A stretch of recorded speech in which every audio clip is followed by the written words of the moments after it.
ইনান, যে মানুষ একটু খাদ্য রসিক, বেশি খেতে পছন্দ করে, তাদেরকে আমরা ইংলিশে কি বলতে পারি?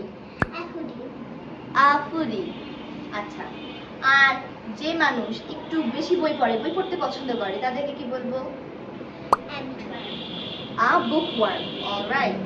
কিছু মানুষ থাকে যারা নিজেদের বাড়িতে থাকতে খুব পছন্দ করে, তাদেরকে আমরা কি বলতে পারি? আ হোমবার্ড। অলরাইট। দেন যে মানুষ একটু বেশি রাত জাগে, রাতের বেলা কাজ করে, তাদেরকে আমরা কি বলতে পারি?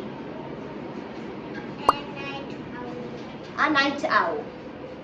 যে মানুষ একটু ভোরে ঘুম থেকে উঠে ভোরে কাজকর্ম শুরু করে, তাদেরকে আমরা কি বলতে পারি ইংলিশে?